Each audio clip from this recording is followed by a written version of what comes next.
What if a small decision made in just 3 seconds forever altered the lives of both a humble waitress working double shifts to pay her nursing school loans and one of the wealthiest men in the country whose infant son suddenly stopped breathing in an upscale restaurant where most tables cost more than her monthly rent?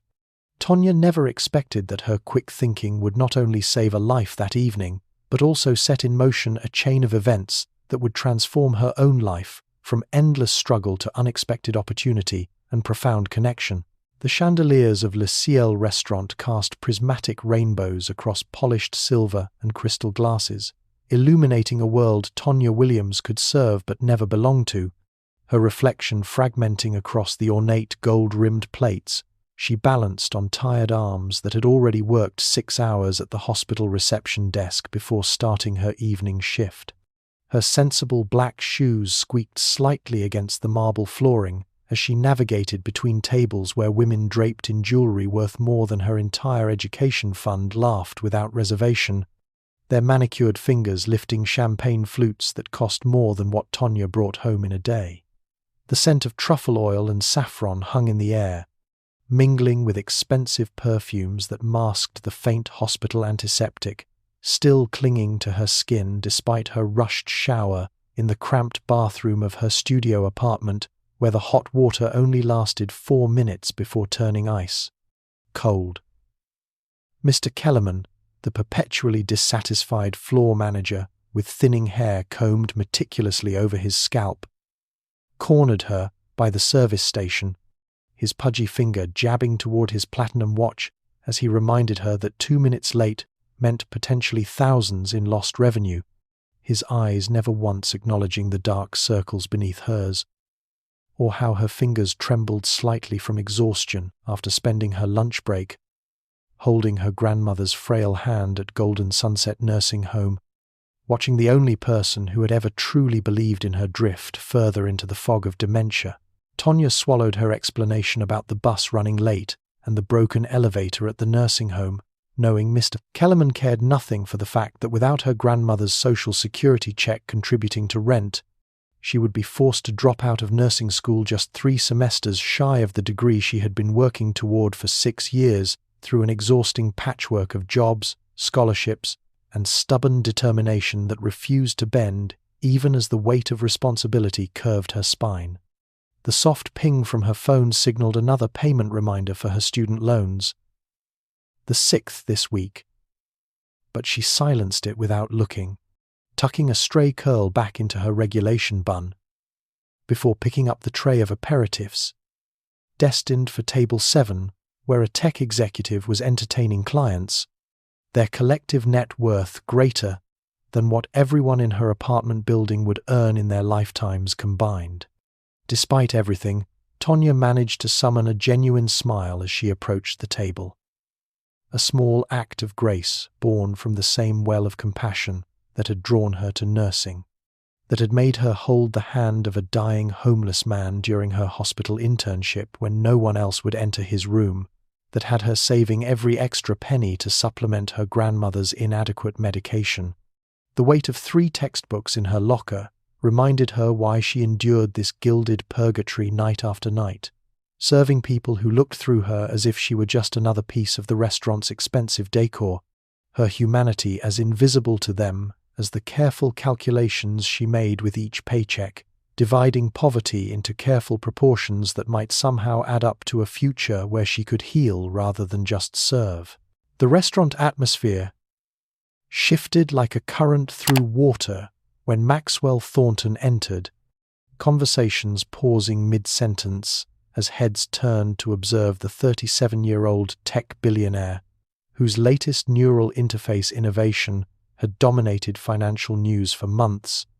his tailored Italian suit wearing him rather than the reverse, the fabric alone worth more than Tonya would make in 3 months of double shifts and overtime. Behind him trailed a nervous young woman in a crisp uniform, clutching a designer diaper bag in one hand while awkwardly balancing an infant carrier in the other,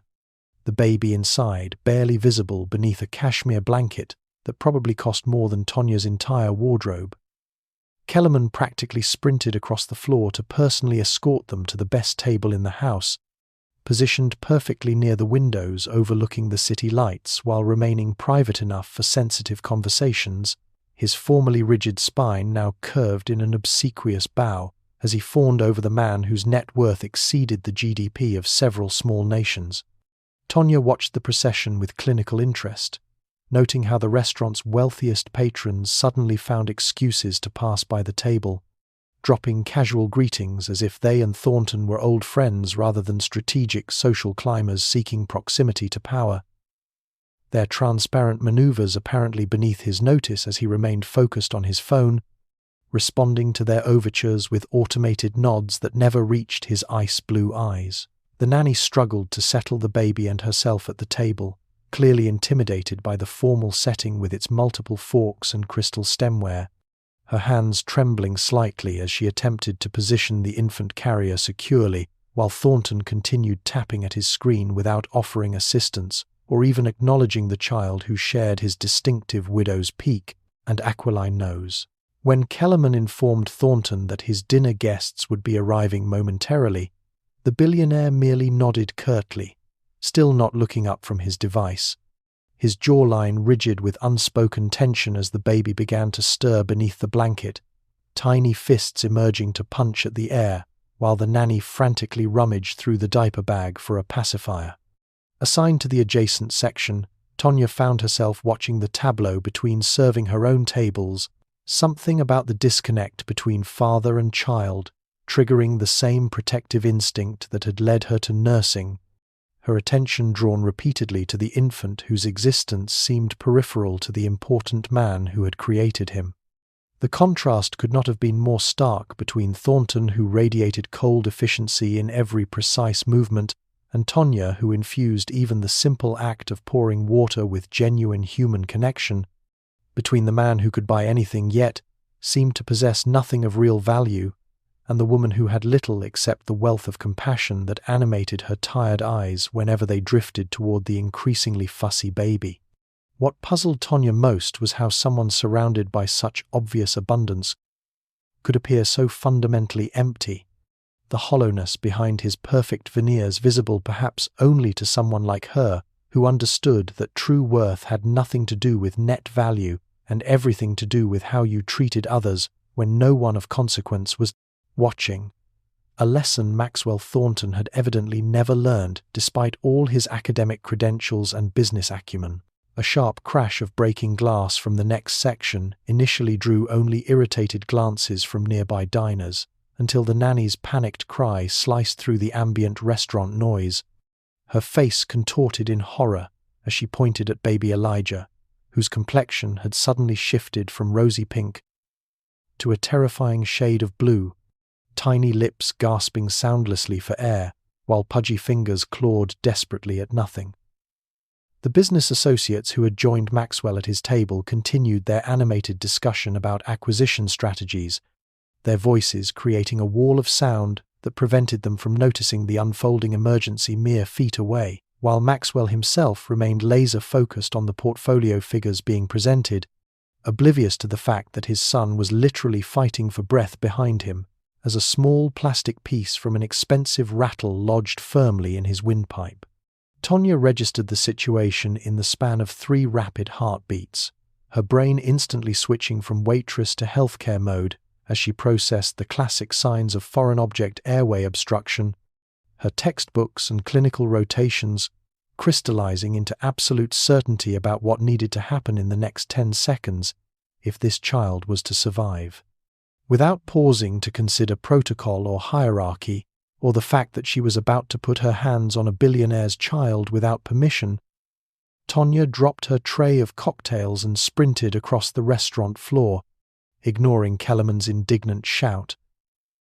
as expensive liquor splashed across the marble tiles and stained the shoes of a hedge fund manager who leapt back with an outraged curse. The nanny had dissolved into helpless tears, her CPR certification clearly forgotten in the moment of actual crisis as she flailed ineffectually near the baby carrier, while Elijah's skin darkened to a dusky purple, his movements becoming increasingly weak with each passing second of oxygen deprivation. Tonya reached the table in 4 long strides, gently but firmly moving the useless nanny aside with one arm, while carefully extracting the now limp infant from his carrier, her movements practiced and precise as she positioned him face down along her forearm with his head lower than his chest, supporting his jaw with one hand, while delivering 5 sharp blows between his shoulder blades with the heel of her other palm. When the back blows failed to dislodge the obstruction, she seamlessly transitioned to chest thrusts, flipping him to face upward along her arm and pressing 2 fingers against his breastbone in rapid succession, her own breathing suspended as she focused entirely on the tiny life, literally in her hands. The plastic toy piece shot from Elijah's mouth on the 3rd chest thrust, skittering across the white tablecloth before coming to rest against a crystal water glass just as the baby drew in a desperate, whooping breath, color flooding back into his face as his lungs finally filled with precious oxygen and his frightened wails replaced the terrible silence. Only then did Maxwell Thornton turn around, his annoyed expression at the interruption transforming into confusion and then horror as he processed the tableau before him.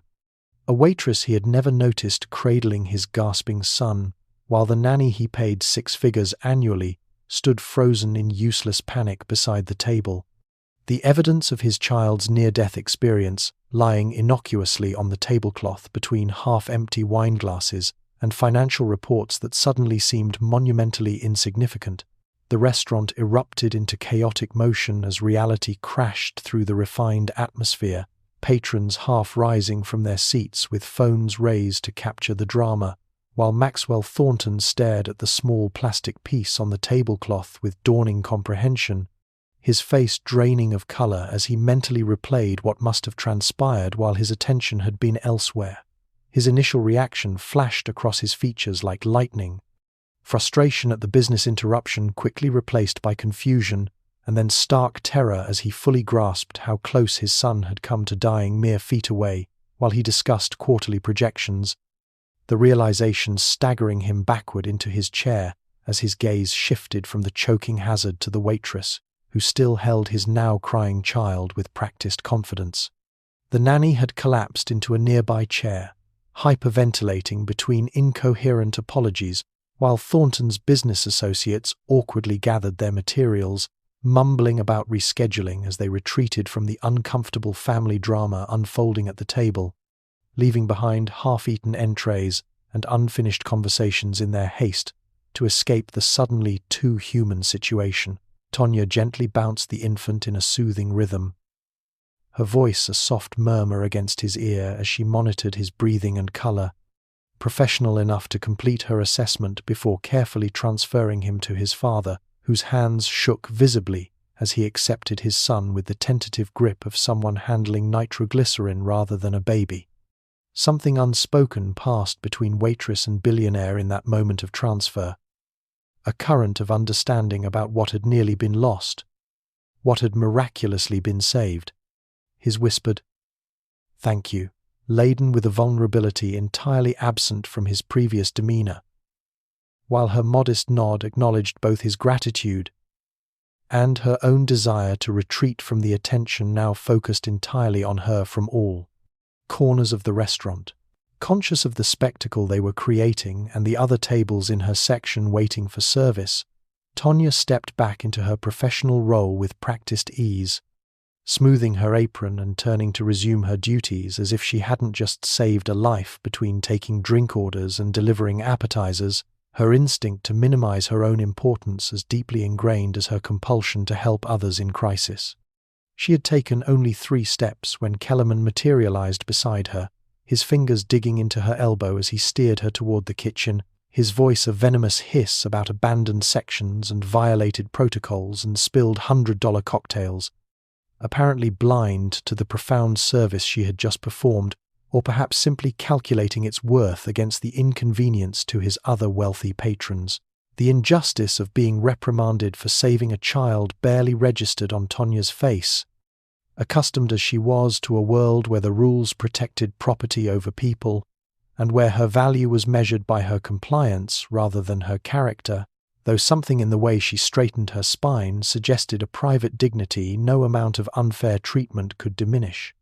Behind her, Maxwell Thornton watched the interaction with narrowed eyes as he cradled his still whimpering son, something shifting in his expression as he observed the contrast between her extraordinary act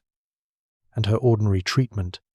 perhaps seeing for the first time the invisible currents of inequity flowing beneath the restaurant's polished surfaces, currents he had navigated effortlessly his entire life, while others like Tonya struggled simply to keep their heads above water. Grey morning light filtered weakly through the blinds of the employee break room as Kellerman delivered the news with clinical detachment, his words cutting through the air with the precision of a surgeon excising a tumor while Tonya stood perfectly still, her expression locked in place by the kind of practiced control that comes only from a lifetime of swallowing unfair verdicts without visible reaction. The termination notice cited 3 separate protocol violations: abandoning her assigned section without manager approval, unauthorized physical contact with a patron, and destruction of restaurant property valued at over $400. The itemized list, making no mention of the infant whose life she had saved, or the fact that no one else in the establishment had possessed either the training or the courage to intervene in those critical moments when seconds meant the difference between life and death. Outside, rain began to fall in earnest, droplets racing down the window pane like the tears Tonya refused to shed in front of the man who seemed almost pleased to inform her that her final paycheck would be docked for the spilled drinks and broken glassware, his thin lips curving upward at the corners as he reminded her that Luciel was an at-will employer and that she should be grateful he wasn't pursuing legal action for potentially endangering their most valuable client with her reckless behavior. The weight of the pink slip in her hand seemed disproportionate to its actual mass, heavier with each second as her mind automatically began the brutal calculations her current circumstances demanded. Rent due in 3 days with a landlord who had already threatened eviction twice this year. Student loan payments automatically deducting from her nearly empty checking account in less than a week. Her grandmother's new medication not covered by Medicare and costing nearly $700 per month. The hospital scheduling cuts that had already reduced her day job hours to barely 20 per week, and now the sudden amputation of her primary income source without warning or recourse. Her bus pass had just enough value for one final trip, which meant she would walk the 3 miles home in the strengthening downpour, her sensible work shoes already developing a hole in the left sole that would admit water with every step, though this seemed an almost trivial concern compared to the growing certainty that she would need to withdraw from her nursing program despite being so close to completion. The culmination of nearly 6 years of sacrifice dissolving like sugar in rain because she had dared to step out of her assigned place to save a child whose father could buy and sell her entire existence without noticing the expenditure on his monthly statement. The injustice burned in her chest like acid reflux as she cleared her locker of meager possessions. The textbooks she had been studying during breaks, suddenly too heavy to contemplate carrying home through the storm, though leaving them behind felt like surrendering the last tangible pieces of the future she had fought so hard to construct from the limited materials life had provided her. On the bus stop bench outside the restaurant, partially sheltered from the rain by a tattered awning, Tonya finally allowed herself to calculate the exact dimensions of her situation, and the inescapable mathematics of poverty left her with precisely 0 viable options. Even if she found another job tomorrow, the gap in income would still result in either eviction, her grandmother losing access to vital medication, or abandonment of her education. The impossible choice between present survival and future possibility representing the cruel trap that had ensnared generations before her regardless of their talent, work ethic, or determination to rise above their circumstances. The envelope arrived precisely 36 hours after her termination, delivered by a uniformed courier who required both her signature and thumbprint verification before relinquishing the heavy cream-colored package embossed with the distinctive geometric logo of Thornton Enterprises, the same symbol that adorned buildings and devices across the globe. its presence in her dingy apartment hallway as incongruous as a peacock perched on a dumpster. Inside, the letter was printed on paper so thick it felt alive between her fingers, the formal language outlining an employment opportunity that seemed extracted from some alternate universe where waitresses with incomplete nursing degrees received job offers with compensation packages containing so many zeros that Tonya initially assumed a decimal point had been misplaced, her mind struggling to process a salary figure that would require 4 of her current annual incomes combined to reach. The position description read like something crafted specifically for her. Private pediatric nurse for an infant requiring specialized attention, flexible hours that would accommodate her continued education, immediate signing bonus sufficient to cover 6 months of rent, comprehensive benefits including family medical coverage that would address her grandmother's prescription needs, and even a housing allowance that exceeded her current monthly rent by nearly 300%. No interview was requested, no resume required, no references needed to be provided, merely her signature on the enclosed contract and a start date of the following Monday. The presumption of her acceptance so absolute it bordered on supernatural omniscience about her desperate circumstances. Suspicion threaded through her initial elation like a hair found in an otherwise perfect meal, the timing and specificity of the offer too precisely aligned with both her needs and her qualifications to be coincidental. Yet nowhere in the extensive documentation was there any mention of Maxwell Thornton personally or the incident at Le Ciel that had simultaneously cost her everything and potentially created this lifeline from the ether. The business card attached to the package belonged to a Miss Abigail Winters, Executive Staffing Director, with only an email address provided for contact, no phone number or physical location listed, which seemed unusual for such a significant position, and left Tonya with no immediate way to ask the questions multiplying in her mind with each reading of the offer letter. Her practical nature suggested this could be an elaborate scam, yet the courier had been legitimate. The documents featured security watermarks and legal language too sophisticated to fake,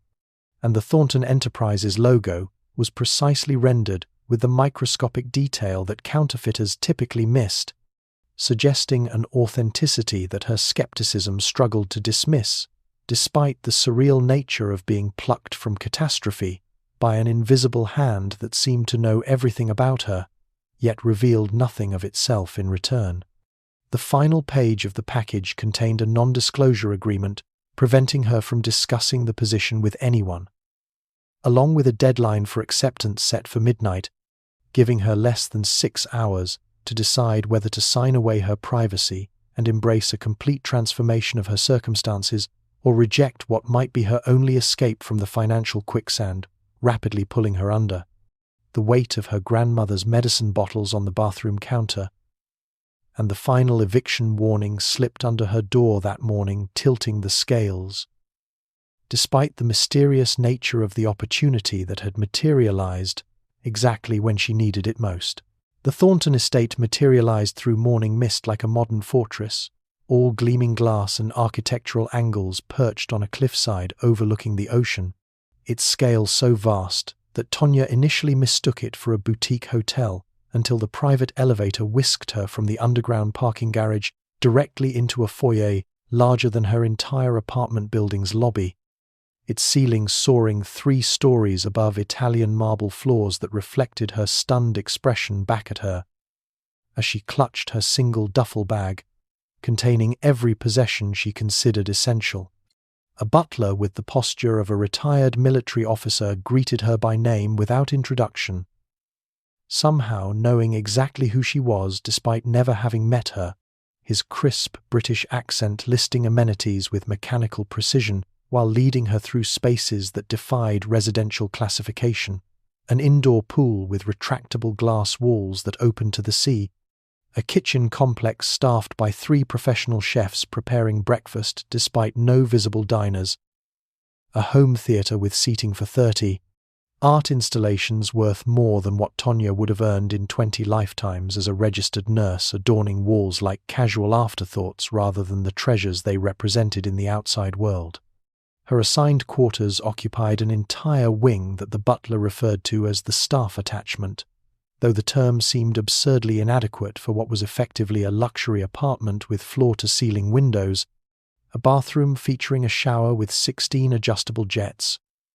a walk-in closet already filled with scrubs and casual wear in exactly her size, and a private office equipped with the latest medical reference materials and a nursing station stocked more comprehensively than most hospital floors she had trained on during her clinical rotations. The whiplash transition from near homelessness to excessive opulence left her dizzy with displacement. Like a character accidentally written into the wrong story, her second-hand sneakers leaving faint marks on pristine carpeting that probably cost more per square foot than her grandmother's entire nursing home room, where 3 residents shared a single television. When Maxwell Thornton finally appeared, he moved through his palatial home with the distracted energy of someone navigating a temporary hotel room, barely registering the splendor that had rendered Tonya speechless, his attention fixed on a holographic display projected from his watch while he delivered what appeared to be a practiced orientation speech without making eye contact or pausing for questions. The sleeping baby monitor clipped to his belt emitted occasional static, the only indication that somewhere in this massive complex was the actual child she had been hired to care for, though Thornton made no move to introduce her to her primary charge. Instead, outlining her responsibilities with the detached efficiency of someone delegating tasks to household appliances rather than a human caregiver. Only when he mentioned his work schedule, casually noting that he typically spent 16 to 20 hours daily at his corporate headquarters and expected her to handle all aspects of Elijah's care during his absence, did Tonya begin to truly comprehend the nature of her position. She had been hired not to supplement parental attention, but to replace it entirely. Becoming surrogate mother to a child whose biological father appeared in his life with the regularity and emotional investment of a monthly maintenance inspection, the revelation casting her luxurious accommodations in a different light, as she recognized them as compensation for managing not just a child but the gaping absence at the center of his world. Days melted into weeks as Tonya settled into a rhythm with Elijah. Her medical training complemented by a natural nurturing instinct that transformed their relationship from professional care to genuine attachment, each milestone celebrated with the enthusiasm of someone witnessing a miracle. The first time he rolled over unassisted, his tentative experiments with solid foods, the emerging personality revealed in his preference for the blue elephant over the identical green one, his delighted giggles when she sang off-key during bath time, all precious developments meticulously documented in the required daily reports that disappeared into the digital void, with rarely any acknowledgement from the man who should have treasured these fleeting moments of his son becoming a person. Maxwell appeared like a recurring character in a television series, predictable in his brief appearances yet fundamentally disconnected from the ongoing narrative. His interactions with Elijah, limited to awkward pats on the head or stilted questions about developmental metrics rather than authentic engagement. His body physically present, while his mind and emotions remained firmly elsewhere, typically retreating to his home office within minutes of any prolonged exposure to his son. The household staff operated around his emotional absence with practiced efficiency, their occasional pitying glances toward Elijah revealing that his father's distance predated Tonya's arrival, though none volunteered information about the family dynamic until Mrs. Chen, the estate manager who had worked for Thornton for over a decade, found Tonya gently pressing a cool cloth to Elijah's forehead during a mild fever one evening. Something in the tender scene unlocked the older woman's reserve, her voice soft as she revealed the tragedy that haunted the vast empty spaces of the mansion. Alexandra Thornton had died from an amniotic fluid embolism during childbirth, a rare complication that struck without warning in the final moments of delivery, leaving Maxwell cradling his newborn son in one arm while clutching his wife's lifeless hand with the other. The happiest day of his life instantly transformed into its most devastating. The revelation cast new light on the collection of untouched rooms Tonya had discovered in the East Wing, preserved like a museum to a life interrupted. Alexandra's clothes still hanging in closets, and her half-finished cup of tea fossilized on a side table beside a dog-eared pregnancy book, marked to a chapter she would never finish reading. Tangible evidence of Maxwell's inability to process his loss or move forward with the child who simultaneously represented both his greatest love and his most profound grief. Mrs.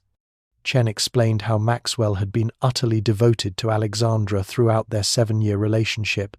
the two of them inseparable partners in both business and life. His current emotional paralysis less a rejection of fatherhood than a man drowning in unresolved grief, unable to look at his son without seeing the unbearable price paid for his existence. Every milestone a painful reminder of what Alexandra was missing,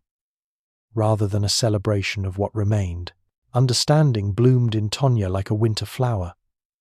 Her initial judgment of Maxwell as merely cold and detached evolving into recognition of a man trapped in the amber of trauma, his workaholic tendencies and emotional distance revealing themselves as maladaptive coping mechanisms rather than character flaws, his wealth and power utterly useless against the one thing he could neither control nor reverse through sheer force of will or financial intervention. The confrontation ignited over something seemingly insignificant. Elijah speaking his first word. A clearly enunciated attempt at her name that emerged as a joyful declaration during their morning routine, the milestone Tonya had captured on video and forwarded to Maxwell with an excitement she could no longer contain despite his typical non-responses to her updates. Hours passed without acknowledgement, then days, the silence growing from disappointing to infuriating as she realized he might never even view the 20-second clip of his son achieving a fundamental human breakthrough, the pattern of absence suddenly intolerable in a way it hadn't been before she understood the pain beneath it. Tonya found herself standing outside his home office at 11:30 on a Tuesday night, her hand trembling slightly as she knocked with more force than necessary, professional boundaries and class deference burning away like morning fog under the heat of her indignation on behalf of the baby who deserved more than the ghost of a father drifting through his life. Maxwell opened the door with the irritated expression of someone interrupted during critical calculations, his annoyance shifting to surprise at finding her there instead of household staff. Though before he could dismiss her,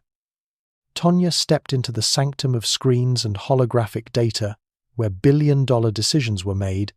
her voice steady, despite her racing heart, as she informed him that Elijah had reached a significant developmental milestone 4 days ago and asked if there was a technical problem preventing him from viewing the video she had sent. The deliberate question exposed the fiction they both knew to be false, forcing Maxwell to acknowledge that no technical glitch but rather his own choice had created the gap, his attempt at deflection crumbling under her direct gaze, until he finally admitted he had seen the notification but hadn't opened it, the confession hanging between them like a guilty verdict in a silent courtroom. Something snapped inside Tonya, like a dam breaking. Years of deferential training to authority washed away by the fierce protectiveness she felt for Elijah. Words pouring out unfiltered as she told Maxwell Thornton, a man who could destroy her future with a single phone call, that he was failing his son in ways money could never compensate for. That Alexandra would be heartbroken to see how he was handling her greatest gift. That trauma explained his behavior but didn't excuse it. And that Elijah deserved a father who was present for more than just biological creation and financial provision. Her hands shook and tears threatened. As the magnitude of her professional transgression dawned on her, certainty that termination would follow her outburst, colliding with the absolute conviction that someone needed to speak truth to this man regardless of consequence. Her chin lifted in preparation for the inevitable dismissal that would return her to poverty, but with her integrity intact. The silence stretched between them like an uncrossable chasm until Maxwell did something she never expected. He sat down heavily in his chair, covered his face with his hands, and began to weep. the carefully constructed walls of his public persona crumbling to reveal the broken man beneath. Grief pouring out in jagged, ugly sobs that seemed wrenched from the deepest part of him. When he finally looked up, his face stripped of the mask he showed the world. What passed between them wasn't the professional hierarchy of employer and employee, but the raw human recognition of shared values. Her fierce protection of a child matching his agonized love for a wife. Both of them ultimately caring too deeply rather than too little. The understanding creating the first authentic bridge across the vast differences that separated their worlds. The discovery occurred by accident, a wrong turn while carrying a sleeping Elijah back to the nursery after he had fallen asleep during their evening walk through the East Gardens. Tonya inadvertently entering an unfamiliar corridor that led to a secondary office she had never noticed during her previous explorations of the labyrinthine mansion. Thinking it might be a shortcut, she had pushed through the partially open door with her hip, freezing when she realized she had stumbled into what appeared to be a war room of sorts. Walls covered with screens displaying complex financial data, litigation strategies, and most alarmingly, a countdown clock ticking towards some unspecified deadline only 3 weeks away. Her nursing training had instilled meticulous attention to detail, her eyes automatically scanning and registering information before conscious thought could intervene. Internal emails displayed on one screen, discussing suppressed safety test results from the neural interface technology Maxwell had pioneered, another monitor showing projected casualty figures labeled as acceptable margin, a third screen listing payoffs to regulatory officials in multiple countries. And, at the center of it all, a presentation clearly titled Project Eclipse Contingency Planning, with bullet points outlining legal defense strategies against wrongful death claims that would inevitably follow the global product launch scheduled for next month. The sleeping weight of Elijah against her shoulder suddenly felt like an unbearable moral counterbalance, as Tonya struggled to process what she was seeing, her mind rejecting the obvious conclusion that the man she had begun to understand and even respect after their emotional breakthrough was knowingly preparing to release technology that could harm or kill thousands of unsuspecting consumers. The same brilliant mind that had created revolutionary innovations now apparently calculating how many lives could be sacrificed to profit margins before public backlash became financially untenable. Her exit was as quiet as her entrance, muscle memory guiding her back to familiar territory while her thoughts spun in chaotic patterns, each new realization more devastating than the last as pieces clicked into horrible alignment. The accelerated production schedule Maxwell had mentioned at dinner last week,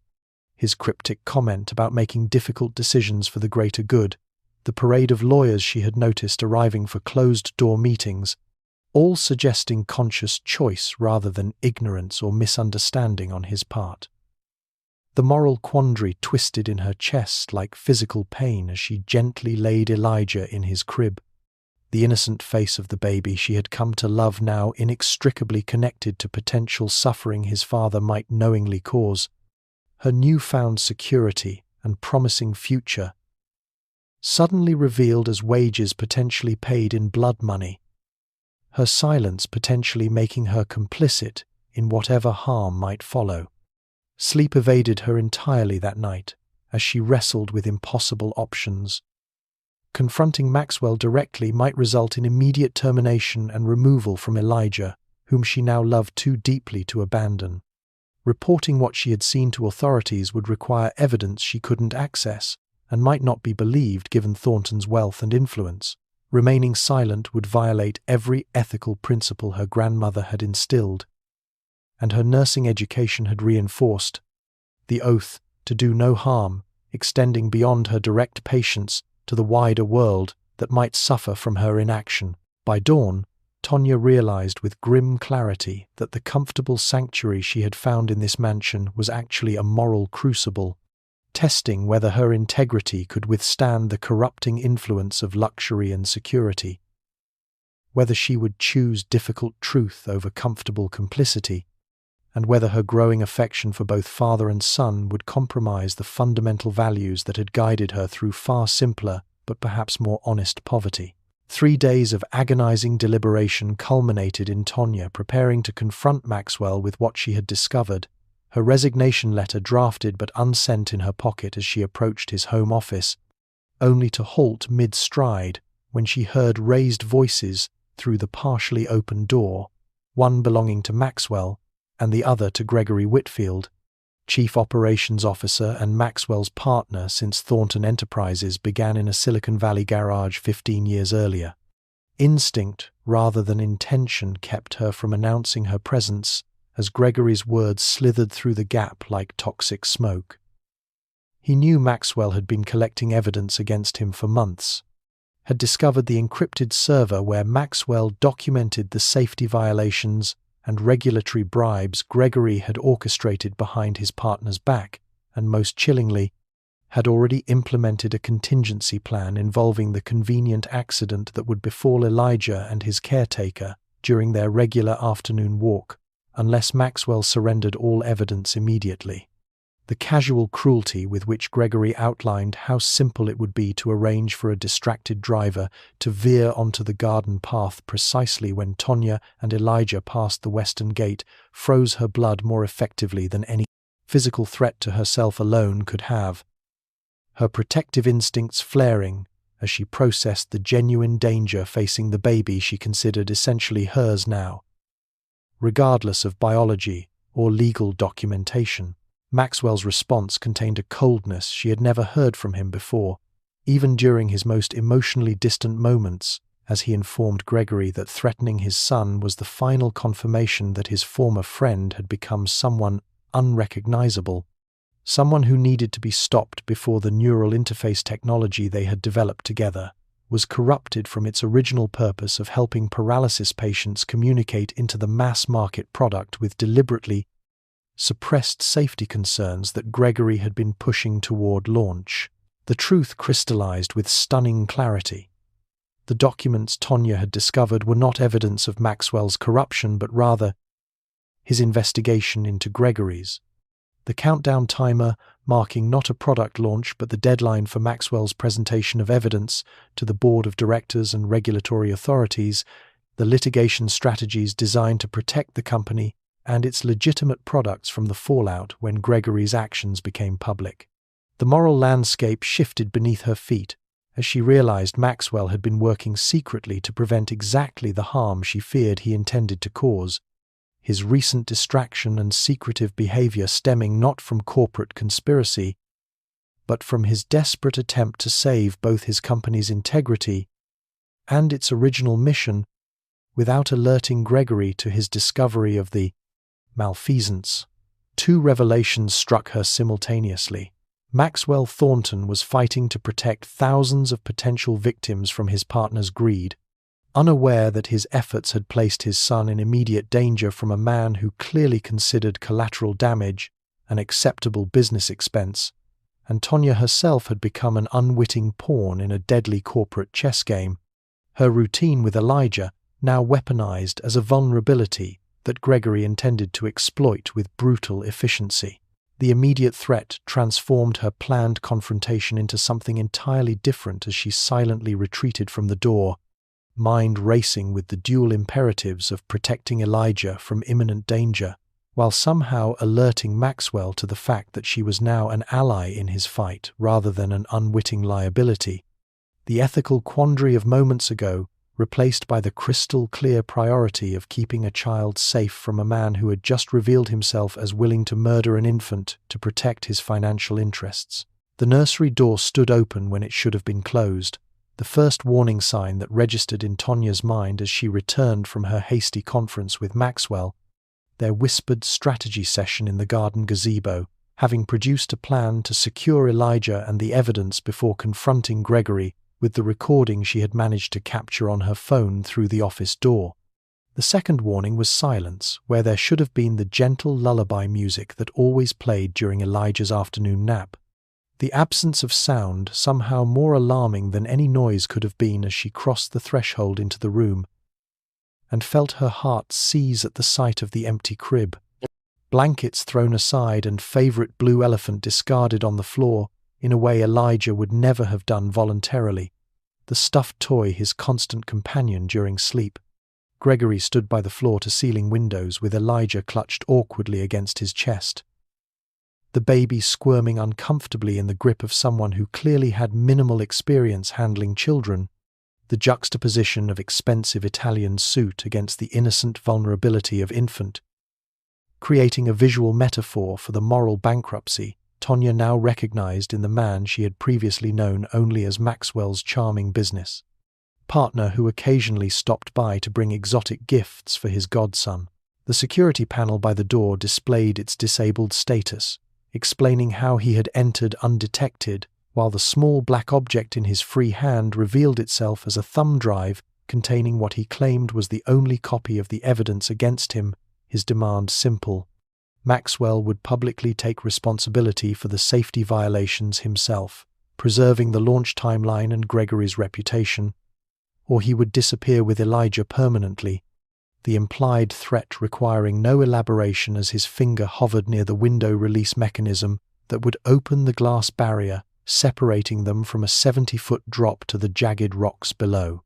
Maxwell appeared in the doorway behind Tonya, his face draining of color at the tableau before him, body tensing to rush forward until Tonya's steadying hand on his arm communicated the need for restraint, her nursing experience with crisis situations granting her a calm Maxwell visibly struggled to maintain as he pleaded with his former friend to release his son, offering wealth, shares,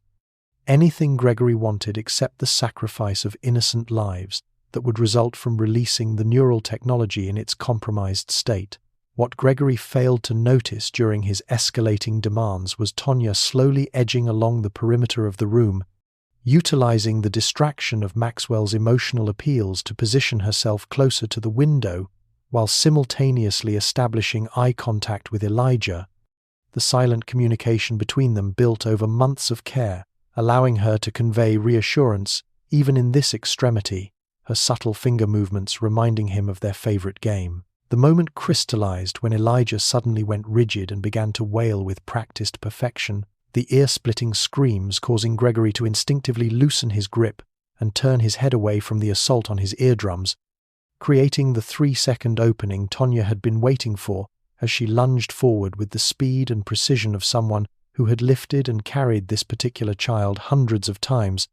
her hands finding their familiar positions as she extracted Elijah from Gregory's temporarily slackened hold. Maxwell seized the momentary advantage to tackle his former partner away from the window controls,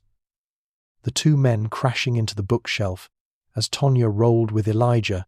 safely clutched against her chest, her body curling protectively around his smaller one as security personnel finally breached the disabled door, alerted by the emergency signal Maxwell had triggered during their garden meeting. The aftermath unfolded in controlled chaos as Gregory was restrained, evidence secured, and authorities contacted,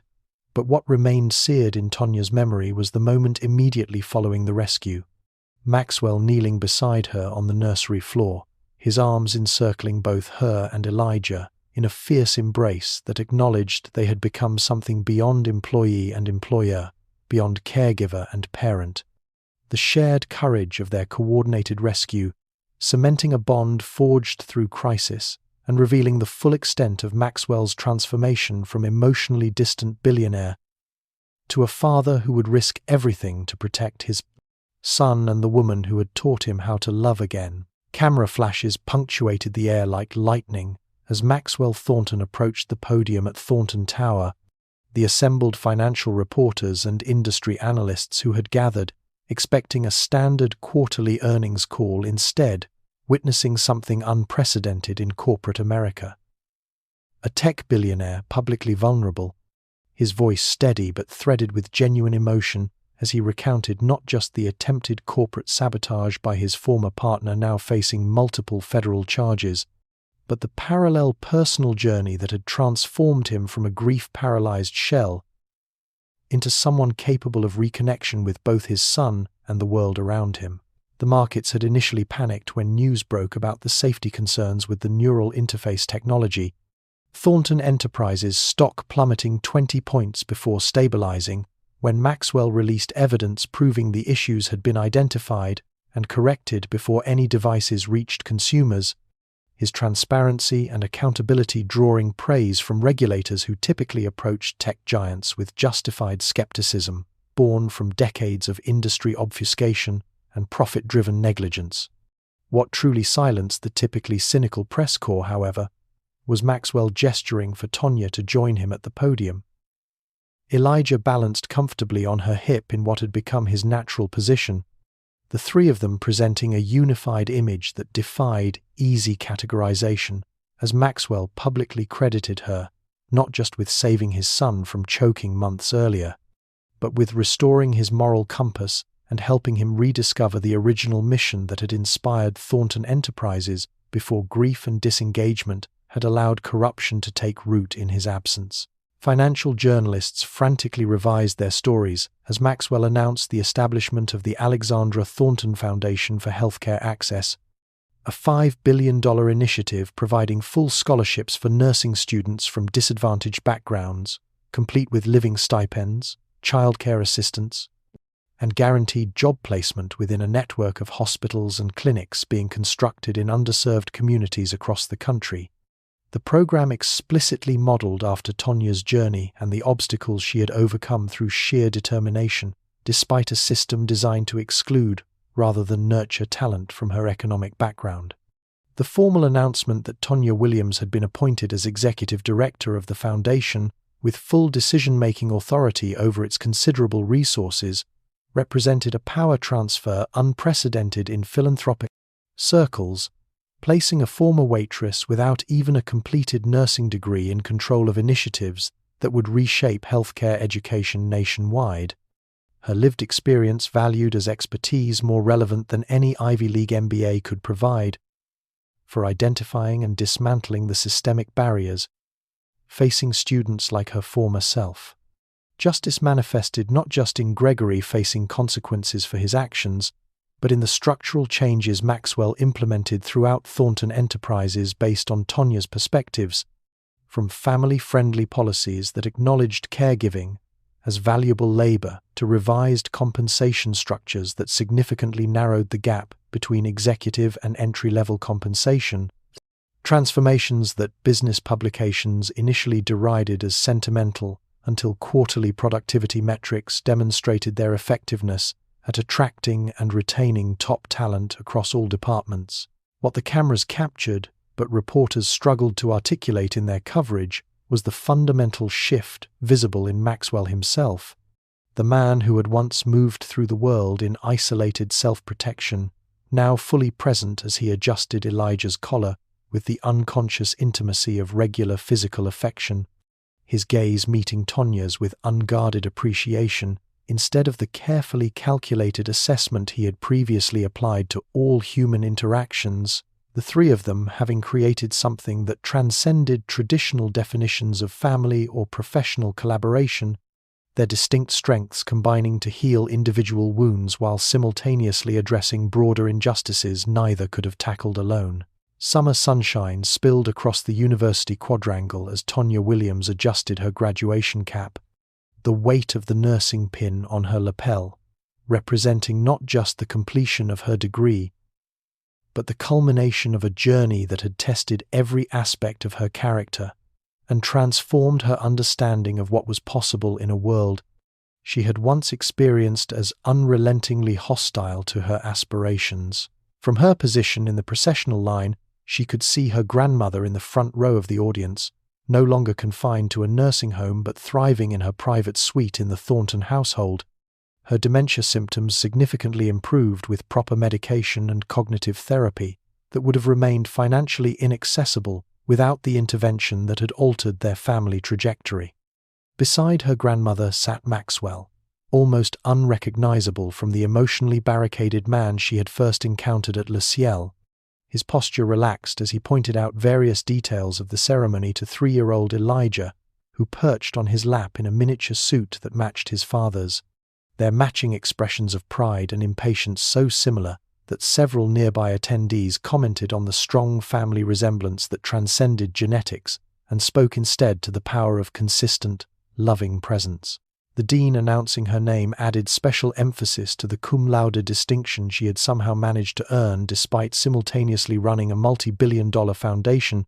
her fellow graduates erupting in unusually enthusiastic applause that acknowledged both her academic achievement and the Alexandra Thornton nursing scholarships that had already transformed the prospects of 27 students in their cohort alone, many of whom would have abandoned their healthcare dreams without the comprehensive support system Tonya had architected based on her own experience of nearly insurmountable obstacles. As she crossed the stage to accept her diploma, Tonya caught sight of the small blue stuffed elephant Elijah, insisted on bringing to all important family occasions, the toy that had once been his sole source of comfort, now just one of many security touchpoints in a life rich with consistent emotional connection, his father having learned to provide the nurturing presence he had once outsourced to employees and objects. The transformation extended beyond their immediate circle, visible in the construction cranes dotting the skyline around the University Medical Center, where the first Alexandra Thornton Community Health Center neared completion. Its innovative design, incorporating childcare facilities for both patients and healthcare workers, living wage guarantees for all staff regardless of position, and sliding scale services, ensuring that no one would face the impossible choices between health and housing that had defined Tonya's earlier life. What struck her most powerfully as she moved her tassel from right to left was how thoroughly their collision of worlds had reconstructed the landscape for all of them.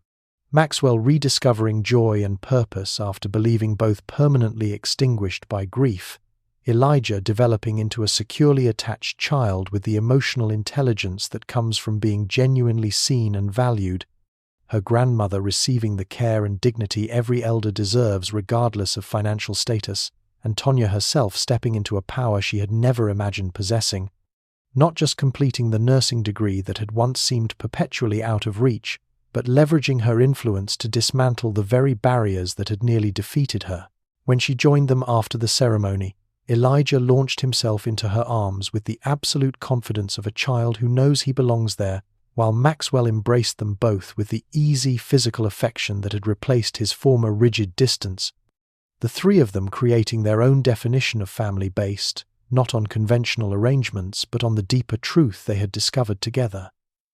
That genuine connection transcends circumstance,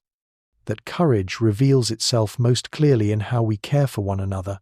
and that sometimes saving a life might actually mean saving each other, one breath at a time.